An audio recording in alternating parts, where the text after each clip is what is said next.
बौराम में और कन्हई में एक 125 बीघा के प्लॉट छे, ओकरा सब कब्जा क्या लेने छे, ओकरो नोटिस दे देल गेल हन। अब ओकरो अतिक्रमण मुक्त करायल जेते। एहि के साथ में जतेक भी सरकारी जमीन पर कोई कब्जा करने छथिन, हम हाथ जोड़ के अहाँ के चैनल के माध्यम से कहब, अहाँ ओकरा जल्दी से जल्दी छोड़ दिया, नहीं तो सरकार आबि के ओकरा तोड़ो देत और ओकर खर्चो अहीं से। तो विधायक हमारे क्या करेंगे? विधायक को जो मीडिया वाला कहता है वही समझते हैं। विधायक से हम मांग करेंगे, उनसे हम आग्रह करेंगे कि आप जो है लोगों के कहने पर मत जाइए, गांव को मत उजाड़िए, बस्ती को मत उजाड़िए। अगर आप सरकार के प्रति कर्तव्यनिष्ठ हैं तो आप लोगों के लिए भी कर्तव्यनिष्ठ बनिए। बौराम में और कन्हई में एक 125 बीघा के प्लॉट छे, ओकरा सब कब्जा क्या लेने छे, ओकरो नोटिस दे देल गेल हन। अब ओकरो अतिक्रमण मुक्त करायल जेते। एहि के साथ में जतेक भी सरकारी जमीन पर कोई कब्जा करने छथिन, हम हाथ जोड़ के अहाँ के चैनल के माध्यम से कहब, अहाँ ओकरा जल्दी से जल्दी छोड़ दिया, नहीं तो सरकार आबि के ओकरा तोड़ो देत और ओकर खर्चो अहीं से लेत।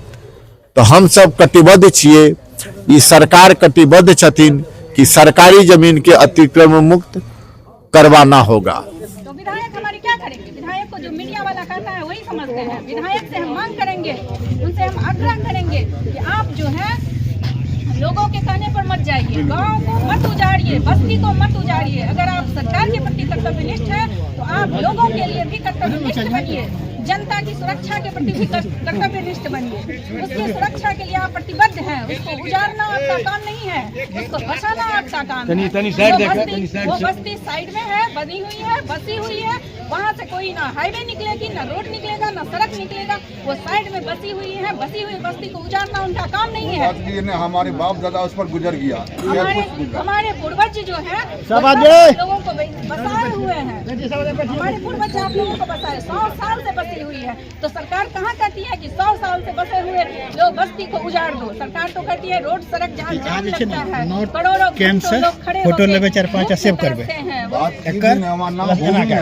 जमीन वाला सेव करबे। अच्छा मजदूर है तो सरकार तो यहाँ कुछ एकड़ जमीन तो दे ही रही है मजदूर को बसने के लिए। वो प्रधानमंत्री आवास योजना के तहत लोगों को आवास दे रही है, शौचालय दे रही है। तो सरकार गरीब को कैसे उजाड़ते हैं? बसी बस्ती बसाई को कैसे उजाड़ते हैं? हम लोग यहाँ से नहीं होगा। हम लोग आपके साथ कदम से कदम मिलाकर चलेंगे और इसलिए घबराने की आवश्यकता नहीं। हम लोग भी आपके दामन पकड़ कर चले। कल भी आप लोगों के साथ थे, आज भी हैं और आगे भी रहेंगे, समझे कि नहीं? आप लोगों का सुरक्षा जो है हमारी जिम्मेदारी है और आप लोगों का सुरक्षा करना ही हमारी जिम्मेदारी। उसको हम अपना धर्म भी समझते हैं और हम अपनी जिम्मेदारी भी समझते हैं और हम अपना अधिकार ध्यान न देते हुए गरीबों को बसाने के लिए उनकी जमीन को सुरक्षित रखा जाए। उनके द्वारा जो प्रधानमंत्री आवास योजना के तहत जो भी राशि दी गई है उसके अनुसार भी वहाँ पर कई लोग मकान बनाए हुए हैं, 100 साल से बसे हुए हैं। तो सरकार कैसे 100 साल से बसे हुए लोगों का घर उजाड़ सकती है? ऐसा वो नहीं करेंगी। और विधायक से भी हम कहेंगे, जो विधायक वीडियो में कहते हैं कि जो अतिक्रमित जमीन है, तो अतिक्रमित जमीन है तो वो अतिक्रमण के लिए तो सड़क रोड बनवाने वाला जहाँ जमीन होता है वहाँ पर होता है। हम बस्ती को उजाड़ने के लिए तो अतिक्रमण नहीं हटाने के लिए करेंगे। वहाँ पर वो साइड में जाए। और मीडिया वाले जो ये खबर उछाल रहे हैं वो भी अपने गिरिबान में झाँक कर देखे। कहीं पर कागजात नहीं मिलने के चलते बहुत सारे जमीन जो है बिहार सरकार हो गए हैं, तो उनको भी तो देखा जाएगा। फिर ऐसा नहीं है कि दूसरों कहीं पर भी बनाने वाला का नाम होता है, उजाड़ने वाला का नाम कहीं नहीं होता है। मीडिया वाले क्या करेंगे? उसको अतिक्रमित घोषित करके बड़ा तमगा तो नहीं हासिल कर लेंगे, वर्ल्ड रिकॉर्ड में उनका नाम तो नहीं आएगा। उससे कुछ होने वाला नहीं है। आप लोग देखिए, हमसे आप सबों से हम आग्रह करते हैं, आप लोग डरिए मत, एकदम निश्चिंत होकर रहिए। आप लोग के लिए जब तक हम लोग हैं तब तक उस जमीन पर कुछ नहीं होगा। आराम से रहिए, निश्चिंत से रहिए और आप लोग के लिए हम लोग